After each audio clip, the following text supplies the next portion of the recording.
El cerebro en una cubeta. Imaginad que un científico diabólico hubiera sometido a un experimento a un ser humano. Se habría extraído del cuerpo el cerebro de la persona y colocado en un recipiente con nutrientes que mantendrían con vida el cerebro.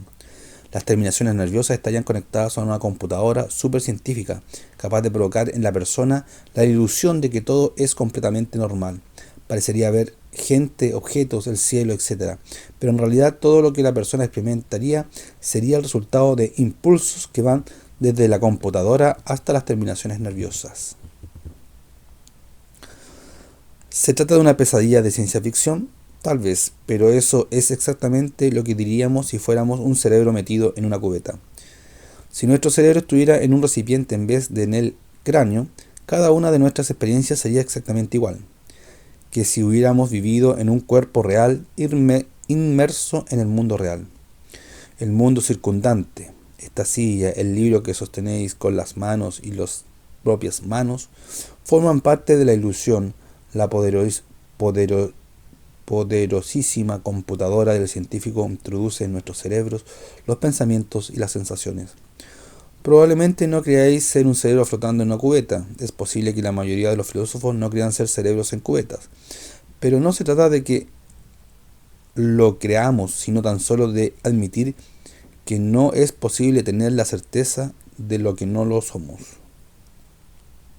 El problema es que si realmente somos un cerebro en una cubeta, simplemente no podemos descartar la posibilidad.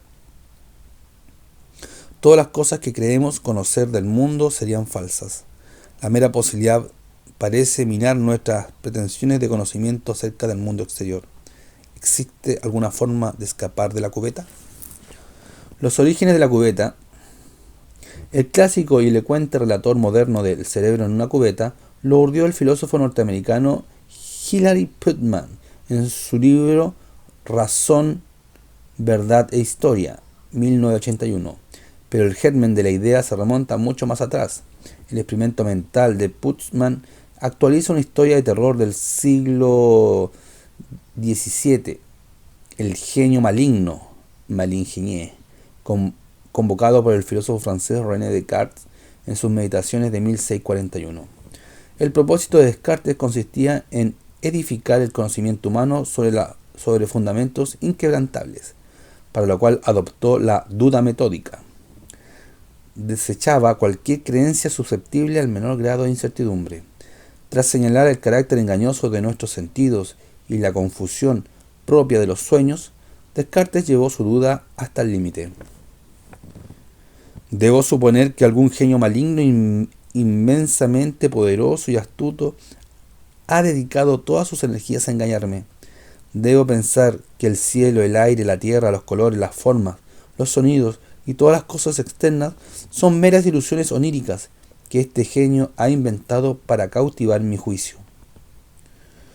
Entre los escombros de sus antiguas creencias y opiniones, Descartes vislumbra un solo punto de certeza: el cogito, en el que fundar de un modo aparentemente seguro la reconstrucción que se ha propuesto como tarea.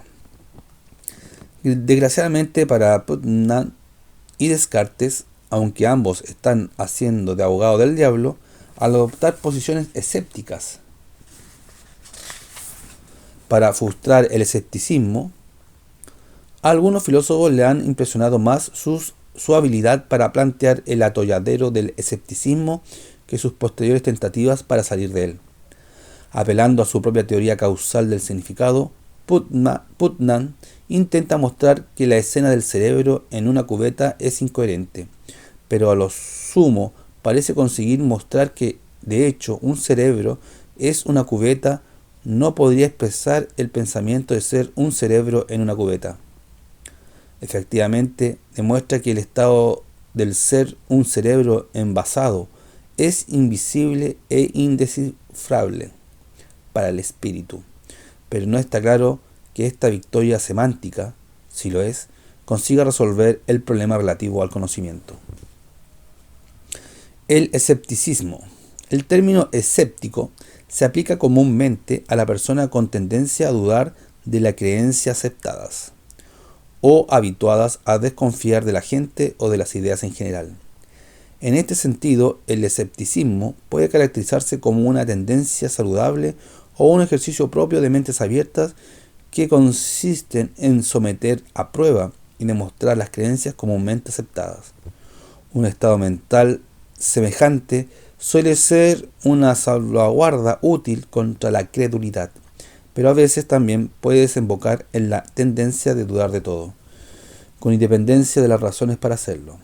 Pero sea bueno o malo, el escepticismo en este sentido común es bastante distinto al escepticismo en sentido filosófico. El escepticismo filosófico no pretende que no sepamos nada, en buena medida porque pretenderlo resultaría obviamente contradictorio. No podemos saber que no sabemos nada. La posición escéptica consiste más bien en cuestionar nuestro derecho a pretender algún conocimiento. Creemos saber muchas cosas, pero ¿cómo podemos defender esa pretensión? ¿Qué solidez podemos ofrecer para justificar cualquier afirmación concreta relativa al conocimiento? Nuestro supuesto conocimiento del mundo se basa en percepciones que nos proporcionan nuestros sentidos, por lo general mediadas por nuestro uso de razón. Pero, ¿acaso esas percepciones no se encuentran sometidas en ocasiones al error? ¿Podemos estar completamente seguros de que no estamos sumidos en una alucinación o en sueño, o de que nuestra memoria no nos tiende trampas? Si la experiencia del sueño es indiscernible de la experiencia de la vigilia, nunca podremos tener la certeza de que algo que pensamos que es, sea de hecho, ni de que lo que consideremos cierto lo sea. Estas inquietudes llevadas al extremo desembocan en los genios malignos y en los cerebros en cubetas.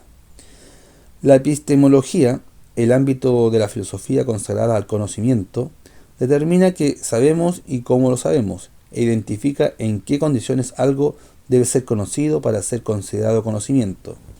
Así entendida, puede concebirse como una respuesta al desafío del escepticismo, y su historia como las distintas tentativas de derrotar al escepticismo. A muchos autores les parece que ha habido pocos filósofos que hayan conseguido vencer al escepticismo mejor que Descartes. La posibilidad de que en el fondo no exista una vía de salida segura de la cubeta sigue proyectando una larga sombra sobre la filosofía. La idea en síntesis: ¿somos cerebros envasados? La computadora es tan inteligente que a la víctima incluso podría parecerle que se encuentra sentada y leyendo estas mismas palabras sobre el supuesto divertido, aunque más bien absurdo, de un científico maligno que saca los cerebros de los cuerpos de la gente para ponerlos en una cubeta llena de nutrientes. Hilary Putnam, 1981. El argumento de la estimulación. La gente corriente podría estar tentada de desdeñar las terroríficas conclusiones escépticas, pero no deberíamos apresurarnos.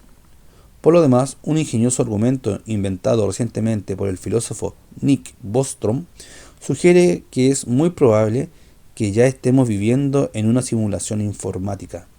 Imaginad que es probable que en el futuro nuestra civilización alcance tal nivel de desarrollo tecnológico que puedan crearse simulaciones informáticas muy sofisticadas de mentes humanas y de mundos donde habiten esas mentes. Los recursos que precisaría el mantenimiento de este mundo serían relativamente insignificantes. Un simple ordenador portátil del futuro podría ser el hogar de cientos o de miles de mentes simuladas, de modo que muy probablemente el número de mentes simuladas superaría con mucho el de las biológicas. Las experiencias de las mentes biológicas y las de las simuladas serían indiscernibles y, como es lógico, cada una de ellas pensaría que no es simulada, pero las segundas, que constituirían la amplia mayoría de las mentes, estarían equivocadas. Naturalmente Ponemos a prueba este argumento como hipótesis de futuro, pero ¿quién puede afirmar con seguridad que este futuro no ha llegado? ¿Que tal logro informático no se ha alcanzado ya? ¿Y que no existen mentes simuladas? Es evidente que suponemos no ser mentes simuladas informáticamente e inmersas en un mundo simulado, pero esto podría tratarse como tributo a la calidad del programa. De acuerdo con la lógica del argumento de Bostrom, es muy probable que nuestra suposición sea errónea. En la cultura popular, ideas como la del cerebro en una cubeta ha resultado tan estimulante y sugestiva intelectualmente que han dado lugar a numerosas manifestaciones populares. Una de las más exitosas fue la película Matrix de 1999, en el que un hacker llamado Neo, interpretado por Keanu Reeves, descubre que el mundo americano de 1999 es de hecho una simulación virtual creada por una ciberinteligencia maligna y que a él y otros seres humanos los mantienen en el interior de recipientes llenos de un fluido conectado a una inmensa computadora. La película presentaba una elaboración dramática del cerebro en una cubeta, en la que se reproducen los principales elementos de la situación. El éxito y el impacto de Matrix advierte que las fuerzas que poseen los argumentos del escepticismo radical. Cronología. 375 a.C. No puede ser esto. Sí. 375 a.C. la caverna platónica. 1637 el problema del cuerpo y la mente. 1644 cogito ergo sum. 1655 el barco de Teseo. 1690 el velo de la percepción. 1974 la máquina de la experiencia. 1981 el cerebro en una cubeta.